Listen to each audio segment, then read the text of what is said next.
Good morning class. बेटा आज आपका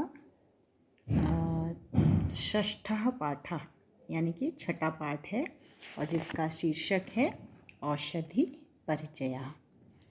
तो औषधि आप सभी जानते होंगे किसको कहते हैं बेटा? दवाई को कहते हैं ना।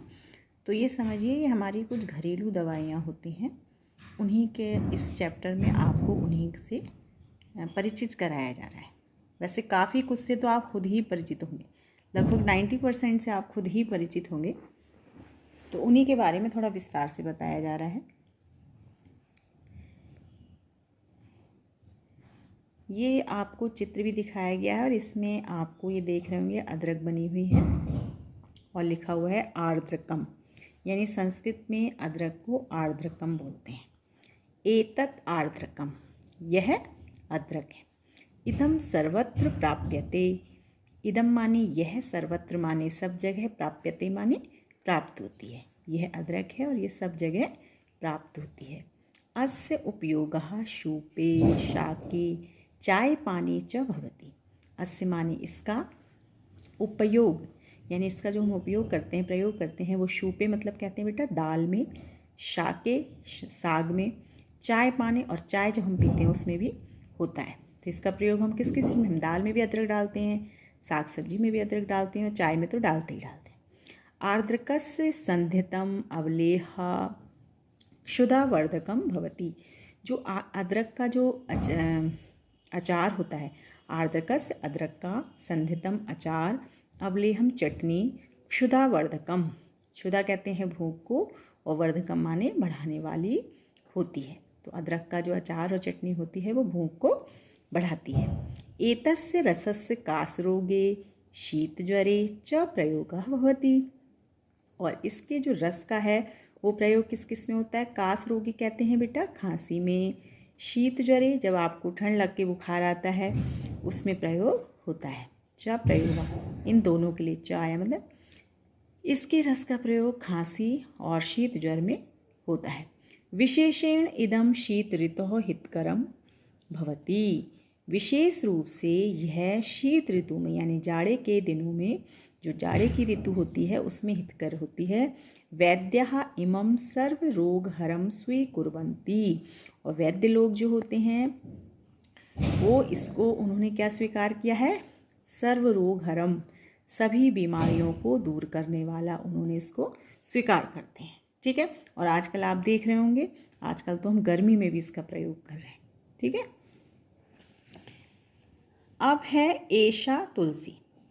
यह तुलसी है, देखिए यहाँ पे चित्र में बनी हुई है तुलसी, ये घर घर में होती है। तो किम एतस्या अन्यानि नामानि सन्ति, क्या इसके और भी नाम हैं? आम, हाँ, वृंदा, सुगंधा, अमृता, पत्र पुष्पा अपि अस्या एव नामानि सन्ति। अब वो कह रहे हैं हाँ, वृंदा, सुगंधा, अमृता, पत्र पुष्पा, अपि माने भी, अस्या माने इसके, और एव माने ही नाम हैं। जैसे पहले उन्होंने क्या कहा कि यह तुलसी, क्या इसके अन्य नाम भी हैं? तो कह रहे हैं हाँ, इनके ये नाम उन्होंने बताया कि ये भी इसके ही नाम हैं। एषा वाटिकासु गेहे गेहे चा भवति। यह जो होती है, एषा माने यह, वाटिकासु कहते हैं बगीचों में, और गेहे गेहे यानी घर घर में होती है। तुलसी किमर्थम प्रयुक्ता भवति। तुलसी किस लिए प्रयुक्त होती है?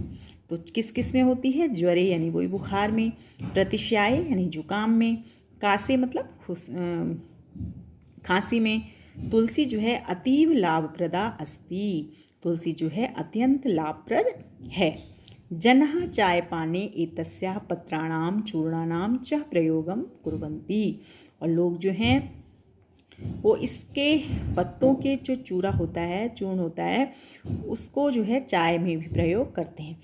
और विशेषकर आप देख रहे होंगे तुलसी और अदरक बेटा आजकल तो बहुत डिमांड है इसकी, क्योंकि कोविड-19 में कहा गया है कि काढ़े, तो इसमें भी इस चीज़ के मतलब जो काढ़े हम बना रहे हैं उसमें तुलसी और अदरक बहुत ज़रूरी है। अब तीसरी इसमें इन्होंने जो औषधि बताई है वो है ब्राह्मी। इसका भी इन्होंने चित्र बना रखा है। इयं ब्राह्मी, यह ब्राह्मी है। और शारदा, मंडूकी, मंडूकपर्णी, अस्याः अन्यानि नामानि सन्ति। तो ये भी इसके अन्य नाम बताए हैं कि शारदा, मंडूकी, मंडूकपर्णी इसके अन्य मतलब दूसरे नाम हैं।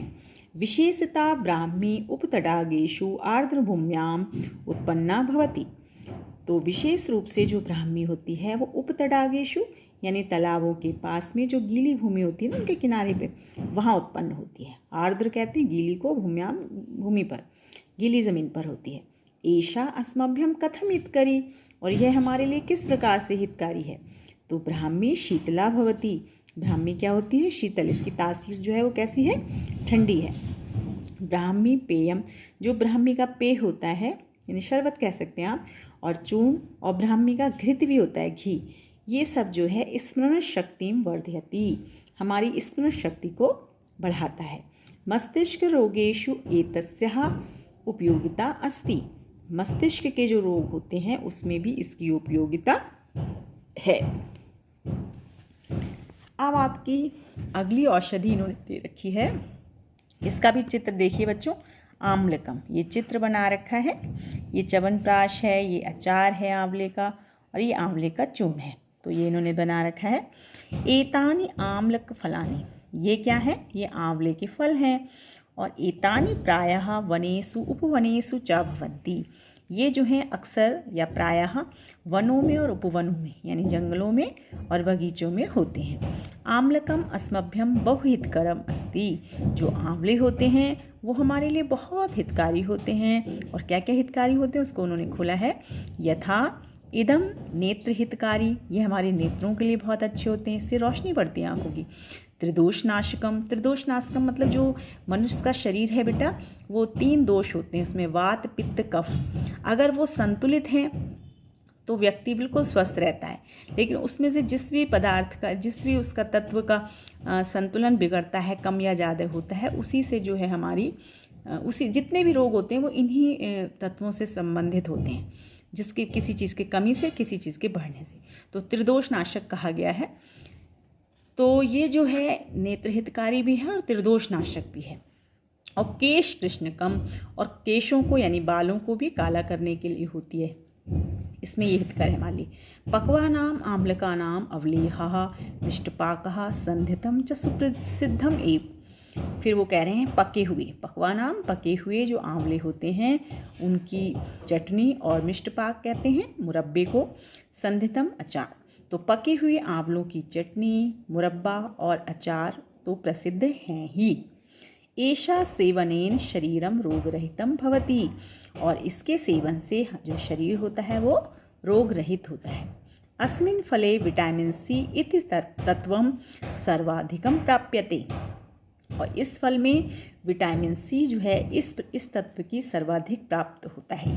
तो सबसे अधिक विटामिन किस में प्राप्त होता है, विटामिन सी किस में प्राप्त होता है, आंवले में। आम्लक है निर्मितम च्यवनप्राश सर्वे अपि जानन्ति, और आंवले से निर्मित जो च्यवनप्राश है उसको सभी लोग जानते हैं। जो आप च्यवनप्राश खाए होगा ना, सर्दियों में खाते हैं अक्सर, तो उसमें वो जो है वो आंवलों से विशेष रूप से निर्मित होता है। अब ये बेटा लास्ट एक है हरिद्रा। इयम हरिद्रा, इससे आप सभी परिचित हैं कि यह हल्दी है। हरिद्रा हल्दी को कहते हैं संस्कृत में। तो इयम हरिद्रा पीतिका, गैरी, कृमिघना हरिद्रायः अन्य नामानि सन्ति। तो पीतिका, गैरी और कृमिघना कह रहे हैं, इसलिए कहा है इसका नाम कृमिघना क्योंकि ये कृमि कहते हैं कीड़ों को, घना मतलब मारने वाली यानी कीटाणुओं को मारने वाली। अक्सर आपने देखा होगा पुराने लोग जो होते हैं वो या गाँव में हैं, कहीं पे कोई घाव होता है, चोट लगती है तो हल्दी भर देते हैं। क्यों भर देते हैं, ताकि जर्म्स सारे मर जाएं। कीटाणुनाशक कहा गया इसको। तो यह हल्दी है, और इसको पीतिका भी कहते हैं, गैरी कहते हैं, कृमिघना हरिद्रायः अन्य नामानि सन्ति, ये इसके अन्य नाम हैं, दूसरे नाम हैं। इमाम विना तु अस्माकं भोजनम पूर्णम न मन्यते, इसके बिना तो, इमाम मतलब इसके, बिना मतलब बिना, तू माने तो, इसके बिना तो, अस्माकम माने हमारा जो भोजन है पूर्णम न मन्यते, पूरा ही नहीं माना जाता है। इयम व्रणम शोध शीघ्रम पूर्यति, और यह जो है व्रणम कहते हैं घाव को, यह घाव को शीघ्र ही भर देती है। हरिद्रा कृमिनाशिका अपि भवति, और हल्दी जो होती है वो कृमिनाशिका, जो मैं अभी बोल रही थी कीटाणुनाशक भी होती है। अपि भी भवति माने होती है। इयम कफ नाशिनी सौंदर्यवर्धनी च अस्ति। और यह जो है वो कफ नाशिनी होती है। कफ जानते हैं, जो गले में बन जाता है बलगम, उसका नाश करती है। इसीलिए कहते हैं जब खांसी वगैरह हो या कफ हो रहा हो तो हमें दूध में हल्दी डाल के पीनी चाहिए। आजकल भी बहुत कह रहे हैं कोविड-19 में भी कि ये बहुत फ़ायदेमंद है। तो इयम यानी यह कफनाशिनी और सौंदर्यवर्धनी च अस्ति, सौंदर्य को भी बढ़ाने वाली होती है। जनः मांगलिक कार्येषु हरिद्रायाः उपयोगम शुभम मन्यते। जो लोग हैं वो मांगलिक कार्यों में, जो शुभ कार्य होते हैं, उसमें हल्दी का उपयोग शुभ मानते हैं। तो ये आप समझ रहे हैं, सौंदर्यवर्धनी कहा गया है। आपने देखा होगा आप लोगों के यहाँ शादी ब्याह होते हैं तो जो मंगल स्नान होता है उसमें भी हम हल्दी का प्रयोग करते हैं। क्यों करते हैं? जिससे कि जो दूल्हा दुल्हन है उनमें और भी सौंदर्य में निखार आ जाए। ठीक है। और मांगलिक कार्यों में बताया उन्होंने कि शुभ मानते हैं, तो इसीलिए करते हैं। हमारे यहाँ चूड़ा कर्म होता है तब भी लगाते हैं हल्दी, और शादी ब्याह में भी लगाते हैं। अब बेटा लास्ट में है एतानी बिल्व फलानी। ये जो है बिल्व फल हैं, यानी बेल के फल हैं। बिल्व फलम पाचकम व्रणशोधकम शोथहरम मधुमेह रोगहरम लाभप्रदम च भवति। जो बिल्व फल होते हैं यानी कि जो बेल के फल होते हैं वो पाचक होते हैं, यानी कि बढ़िया पचता है, उससे पाचन अच्छा रहता है। व्रणशोधकम यानी कि जो घाव होता है उसको सुखाते हैं। और शोथहरम सूजन को दूर करते हैं। और मधुमेह यानी कि जिनको डायबिटीज़ होती है, शुगर की बीमारी होती है, उस रोग को भी रोगहरम उसको दूर करते हैं। और लाभप्रदम च भवति, उन सब चीज़ों में वो लाभप्रद होते हैं। क्या? बेल के फल। जनः बिल्व रसाहरम रुचिपूर्वकम पीबन्ति। लोग जो होते हैं बेल के रस को बहुत रुचि से पीते हैं। बिल्वस्य मिष्टपाकम चूर्णम च उदर रोगम हरति। और जो बेल का मुरब्बा होता है या उसका जो चूर्ण होता है वो उदर रोग को, यानी कि पेट के रोगों को हरता, मतलब दूर कर देता है। ठीक है बेटा, तो ये पाठ आपका समाप्त हो गया।